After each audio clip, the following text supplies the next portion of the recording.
Now, let's move on to the good movies of 2011. Though rather sentimental at times and very derivative of Dark City, The Adjustment Bureau is an intriguing, well-acted story of two lovers fighting against a global controlling agency that would force them apart. Matt Damon and Emily Blunt work well together as a touching couple, and it's also worth noting that The Adjustment Bureau is a major Hollywood release with notable Illuminati overtones. The Thing prequel is nowhere near as good as the John Carpenter original, but it's still a good horror movie. Strong performances, decent suspense, some well-handled twists, and grotesque monster action more than compensate for the prequel's poor CGI and lack of subtlety. I'm discussing Thor and Captain America together because they are the two Avengers setup movies of 2011. Both films have endearing heroes, fun characters and interactions, and exciting action, but Thor is a little better, as its pacing is smoother, its antagonist, Loki, is far more complex and interesting, and Thor's enemies are far more threatening than the ineffectual Hydra soldiers in Captain America. Rise of the Planet of the Apes is a deeply sympathetic and often thrilling film about science getting out of hand and a bunch of super-intelligent apes striving for freedom from the humans who mistreated and misunderstood them. The apes are rich, well-developed characters with a lot of personality, and Caesar, the hero, is brought to life through an extraordinary motion-captured performance by Andy Serkis.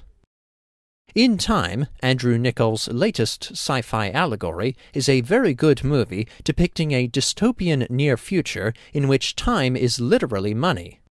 The film's narrative has a few rough patches. The timekeeper Leon's life in the ghetto, the notion that the rich elite have never truly lived, and the story of Will's father are not developed enough.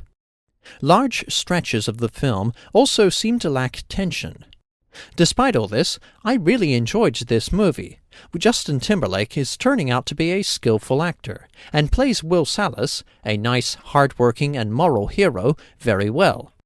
He and Amanda Seyfried, as the privileged daughter of a wealthy banker, make a fun team as a couple of Robin Hood-style bandits who steal time from the rich and give it to the poor masses.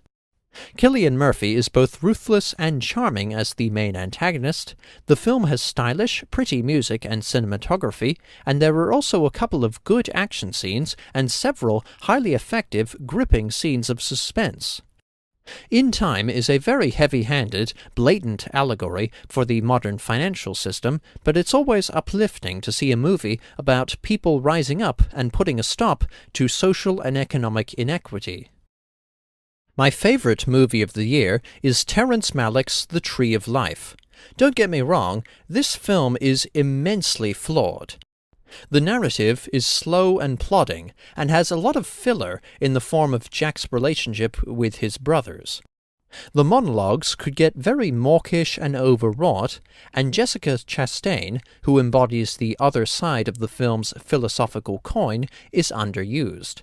Sean Penn's part as the adult Jack was just a pointless framing device for the rest of the film, and the conclusion is a lofty, pretentious scene of reconciliation that isn't really needed, as Jack already reconciled with his father earlier in the film. The Tree of Life is really bloated and needs trimming and filtering for relevance, but when the film gets it right, it soars. The Tree of Life is basically a very long cinematic thesis on how detrimental and ultimately futile the way of nature is as opposed to the way of grace. The way of grace, represented by the mother, Jessica Chastain, is selfless, kind, and nurturing, but the way of nature, represented by the father, Brad Pitt, is cruel, fiercely competitive, and selfish.